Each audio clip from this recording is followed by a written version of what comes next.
Honourable members, I now call upon the Prime Minister and Minister for Foreign Affairs, Climate Change, Environment, Civil Service, Information, Public Enterprises and Veteran Affairs, the Honourable Sitiveni Rabuka, to move his motion. Thank you, Mr. Speaker, sir. Mr. Speaker, sir, I have the honor to move that this Parliament thanks His Excellency the President for his most gracious speech 31 years after I moved this motion for the first time. Thank you. Thank you, Honourable Prime Minister. Is there a seconder? Honourable Speaker, I second the motion. I now call on the Honourable Prime Minister, Honourable Sitiveni Rabuka, to speak on his motion. Thank you, Mr. Speaker, sir. I rise as mover of this motion to thank His Excellency the President for his most eloquent address, where he gave a very clear message that we must be united for the sake of our beloved nation. Mr. Speaker, sir, I thank him for outlining the executive's mission and vision and key programs and initiatives of the government and also its legislative agenda while opening Parliament on Friday, the 3rd of February this year. I congratulate honourable members on both sides of the House for winning their seats at the December 14 general elections. Mr. Speaker, sir, I also send greetings to the chiefs and the leaders and the people of Fiji, and thank all those candidates of the government coalition whose votes have allowed us to be elected with a number of seats that the three parties have won and formed government according to our Constitution, the provisions therein, the Dehont multi-member open list of proportional representation in a single national electoral roll of all registered voters, according to Section 52 of our 2013 Constitution. Mr. Speaker, sir, while the People's Coalition government and the opposition have many differences, we have a shared common interest, a common duty, and that is the welfare of our people and policies and measures that will benefit the people and the nation as a whole. There are many opportunities, Mr. Speaker, sir, for government and opposition to adopt a united approach on certain issues and jointly develop legislation and pursue other initiatives for the common good.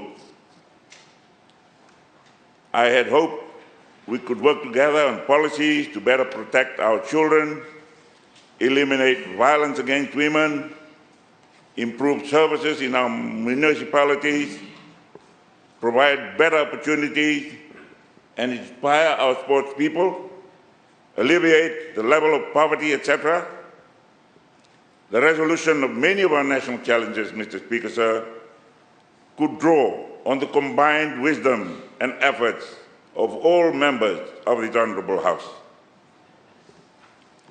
I give an assurance that we in government will continue to ensure that our democracy functions properly and fulfill our democratic obligations to all Fijians. Mr. Speaker, sir, for the proper and efficient functioning of the government in serving the people and the country, our civil service is very, very important. Mr. Speaker, sir, in recognition of that pivotal role of our civil servants, a Ministry of the Civil Service and the Public Service Commission are responsible and are the responsibilities of the Prime Minister. The core values of the service will be strengthened through the PSC and the ministry. Our intention is also to improve planning, accountability, efficiency, to ultimately lift the standards of service to all Fijians. In its first month in office, your government has amended the Civil Service General Regulations to deliver on two critical policy changes. The first, Mr. Speaker, sir, was to increase the retirement age from 55 to 60. This will give Fiji a greater return from institutional knowledge, experience, and skills. It also caters to the aspirations and the needs of our hard-working civil servants.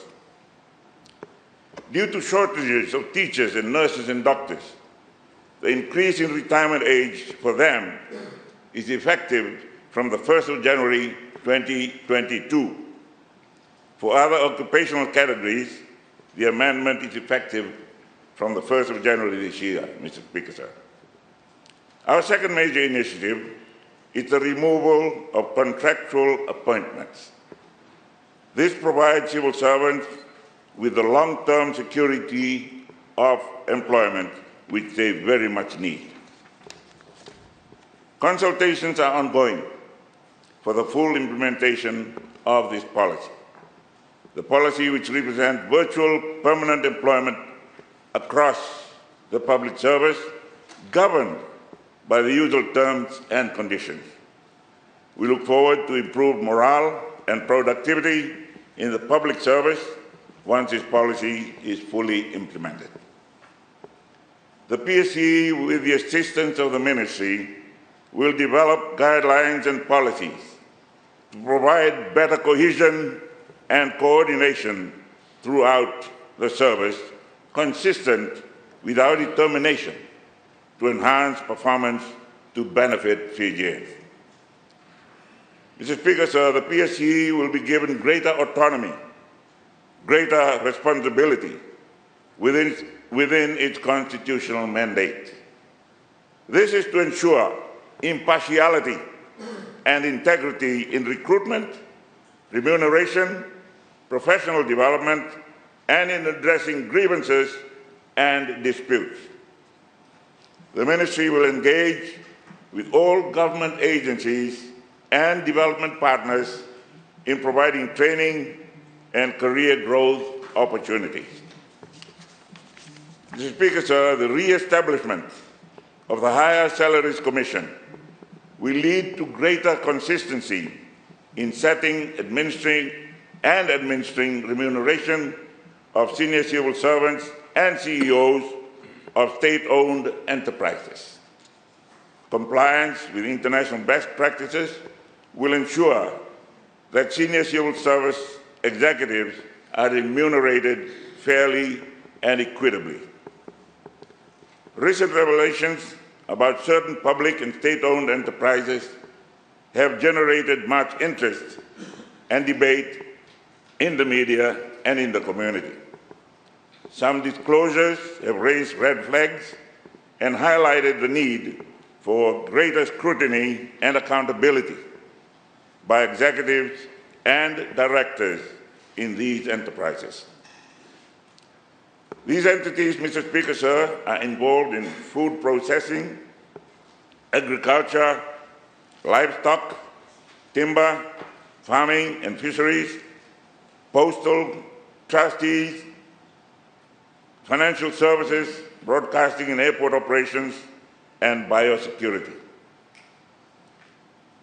Mr. Speaker, sir, state-owned enterprises relate to aviation, sugar, banking, housing, forestry, energy, digital television, and airport services. Mr. Speaker, sir, when the coalition government invited expressions of interest for board appointments, over 1,200 applications were received. It is imperative that the right people are appointed to boards on merit. Board membership must also reflect dynamics of our population diversity. Some appointments have already been made. With the Fiji Broadcasting Corporation, it was imperative that a new board be appointed, given the resignations of the previous board members. The same applied for the Fiji Development Bank, Mr. Speaker, sir, where resignations prevented the meeting of the board due to a lack of a quorum. A meeting was urgently required to seek a guarantee extension, which will be tabled in this Honourable House later this week, as the current guarantee expires soon. Mr. Speaker, sir, directors and employees of statutory bodies and state-owned enterprises will be required to observe appropriate standards of conduct, performance, ethics, and to act within the law. The aim is to lift profitability and sustainability and to ensure diligent control. In this regard, Mr. Speaker, sir, it is critical that timely annual reports are produced. And then with cue, Mr. Speaker, sir, for announcing those standing committees and select committees. They will be very busy.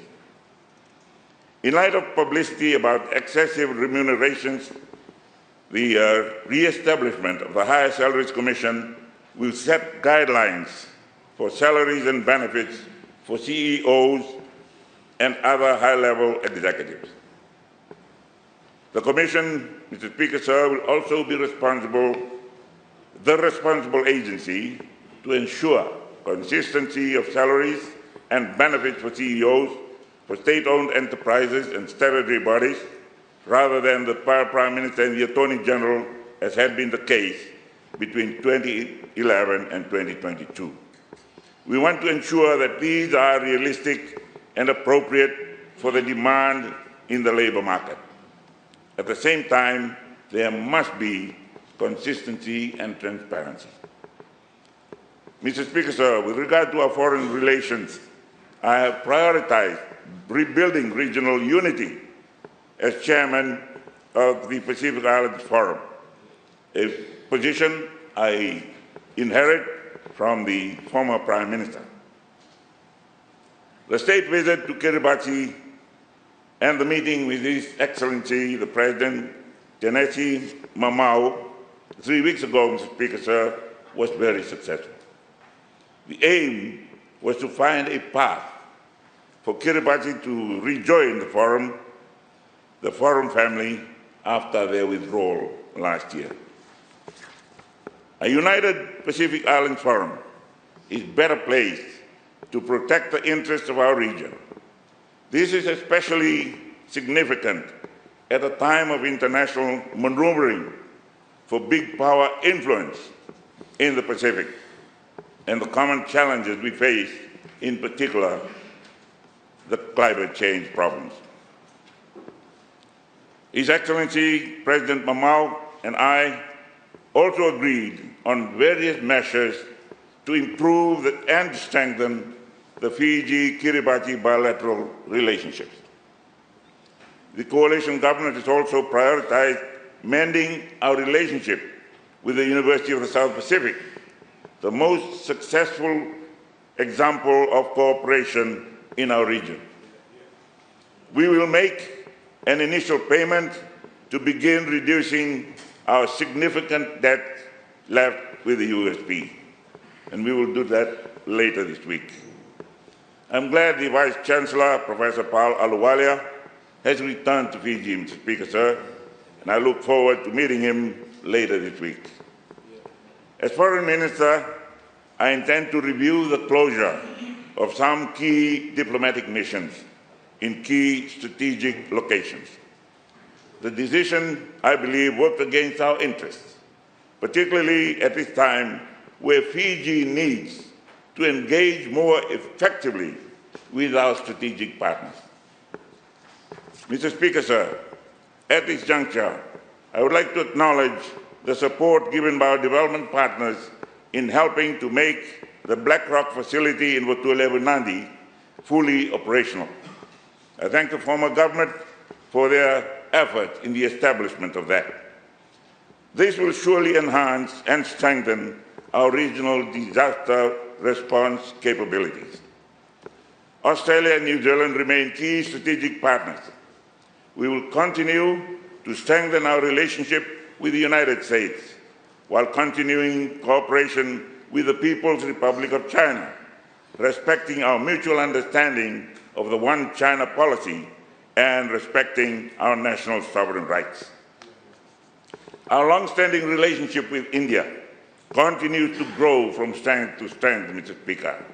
We are keen to further develop bilateral and multilateral relations with Asia and the Middle East, particularly with Israel, while we consolidate partnerships with the European Union, the United Kingdom, and other countries that share our common interests. Mr. Speaker, sir, climate change and the environment is now under the portfolio of the Prime Minister. The hallmarks of climate change are global warming, as we all know, rising sea levels, as we all see, pollution, and more frequent and the increasing intensity of adverse weather conditions.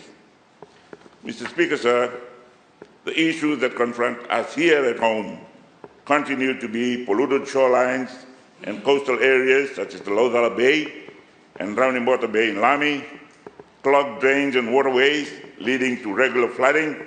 Suba Harbour is a graveyard for rusting wrecks and abandoned ships, contaminated marine life and related threats to human life, rural and urban landscape polluted by thousands of tons of dumped rubbish and waste, including mountains of plastic, toxic emissions from buses and other vehicles, widespread destruction of mangrove, and seawater intrusion into the coastal villages, which require relocation to higher ground, an expensive and culturally very sensitive exercise. Mr. Speaker, sir, we do not yet have a specific master plan to holistically address these environmental problems, but we are starting to look at opportunities and the possibilities of donor support to help us in that big exercise. I will be recommending a study to be carried out in investment in recycling while we help minimize, which will minimize pollution. It will also reduce solid waste and protect the environment. I note with interest, Mr. Speaker, sir, that Tourism Fiji is now expressing an interest in waste management and recycling, and I commend them for that. There is a need for expensive public consultation, Mr. Speaker, sir, on the problems of pollution and environmental damage. This will also be on the agenda for the upcoming National Economic Summit or the People's Forum sometime in April. Individual government agencies are also initiating cleanup programs around the country, and I encourage all of us in this House, in this Honourable House, to participate where and when we can, Mr. Speaker. My portfolio also includes information, meaning the media and its operations. As Prime Minister, Mr. Speaker, sir, I have made it clear that the government is totally committed to allowing people the freedom of the press, allowing the nation the freedom of the press. That will include the review of the Media Industry Development Act. And Mr. Speaker, sir, I believe we cannot have proper democracy without a free press, which has been described as the oxygen of democracy. We depend on newspapers, television, radio, and other electronic and digital forms of communication for information and news. Citizens must be informed, Mr. Speaker, sir, about events and developments in society. Otherwise, they cannot truly fulfill their democratic obligations to give their views and participate in governance and general debate. An active and free press creates a progressive society. It is a self-correcting mechanism for a free and fair society. Admission of national wrongs is part of that. So is the ability to learn from one's mistakes. Mr. Speaker, sir, the coalition government will carefully study the arrangements by which one of our daily newspapers had received substantial amount of public funds for advertising over more than 1.5 decades. We are also interested in the connection between that money and the newspaper's servile admiration of and bias towards the government of that era.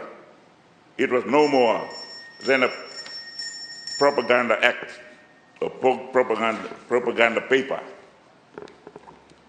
The coalition has given an assurance that we will end that era of media oppression. We're discussing new legislation that reflects more democratic values.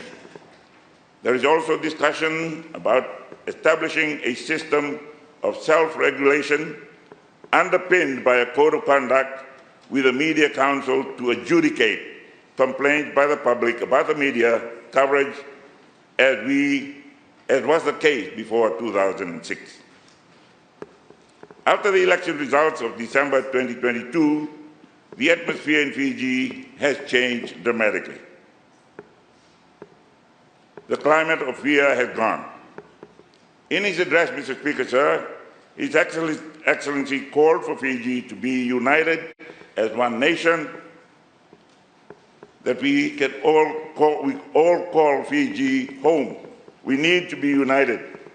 Those words resonate with me, with us, and with the entire population.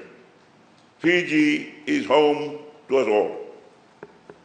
This leads me to the question of our national identity, Mr. Speaker, sir.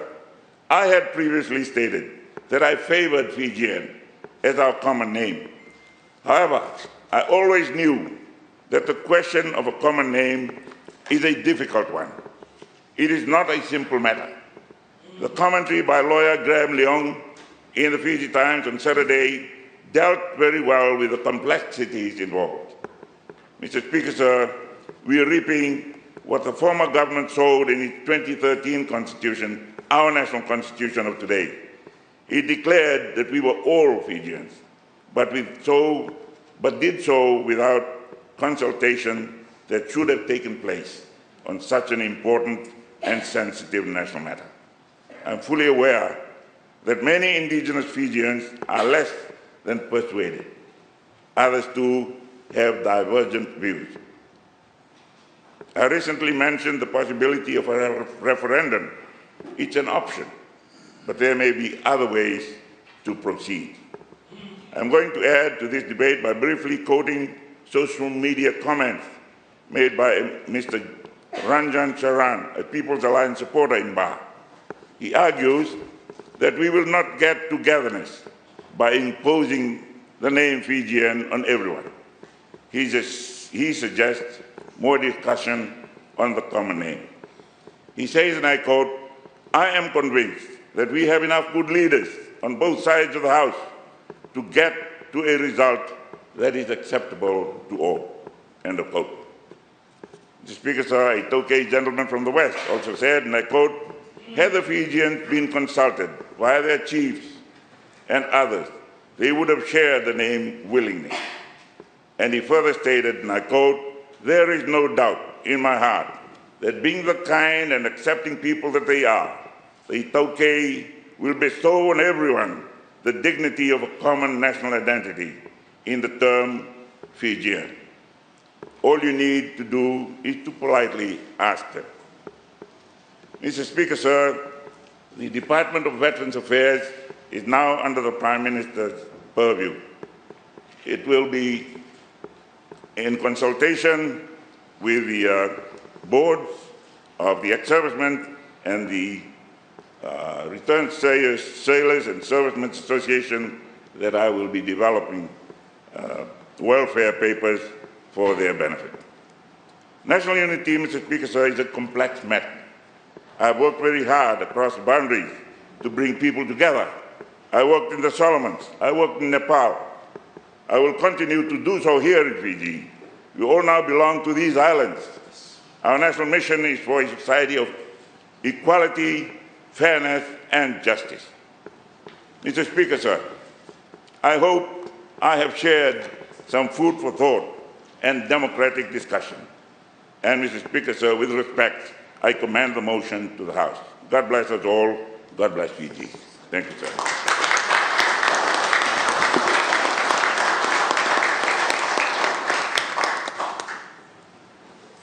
Thank you, Honourable Prime Minister. Honourable members, please take note that we will follow the betting order accordingly. And before I offer the floor to the Honourable Leader of the Opposition, I, at this juncture, wish to adjourn the House so we could take a morning tea break. And then when we resume, the Honourable Leader of the Opposition will be taking the floor. And sir, we've also are flexible in allowing more time, since you've requested more time, sir, for you to deliver your response to His Excellency's address. Thank you, honourable members, and we now adjourn.